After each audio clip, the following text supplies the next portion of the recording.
আসসালামু আলাইকুম রহমতুল্লাহ। ১৯তম শিক্ষক নিবন্ধন থেকে আবেদনের সময় থেকে বয়স গণনা করা শুরু হয়েছে। তার মানে অনেক মানুষের যে একটা দুশ্চিন্তার জায়গা ছিল যে আমাদের বয়স শেষ পর্যায়ে আমরা কি শিক্ষক নিবন্ধনে আবেদন করে শিক্ষা প্রতিষ্ঠানে শিক্ষক হিসাবে যোগদান করতে পারবো কিনা, তাদের জায়গাটা ক্লিয়ার করা হয়েছে আজকে আপনারা জানেন মন্ত্রণালয়ের মিটিং ছিল, এনটিআরসি এবং শিক্ষা মন্ত্রণালয়ের।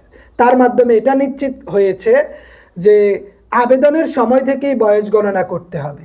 যারা বাংলাদেশের অন্যান্য চাকরি পর্যায়ে দিতে দিতে ব্যর্থ হয়ে গেছেন, বয়স শেষ হয়ে গেছে, কি যে করবে দিশেহারা, সেই দিশেহারা আলেম বা দিশেহারা মানুষের জন্য একটা আশার বাণী হলো, আপনারা চাইলে আপনাদের বয়স যদি 32, 33, 34 বছর হয়, আপনি এখন থেকে শুরু করেন, প্রস্তুতি নেওয়া শুরু করেন।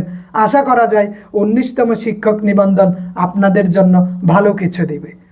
আপনারা চাইলে আমাদের ১৯তম শিক্ষক নিবন্ধন প্রিলি ক্লাসেও যুক্ত হতে পারেন। ১৯তম শিক্ষক নিবন্ধন এদেশের হাজারো আলেমের কর্মসংস্থানের একটা গুরুত্বপূর্ণ মাধ্যম হোক, এই প্রত্যাশা রাখি। ধন্যবাদ সবাইকে, ভালো থাকবেন।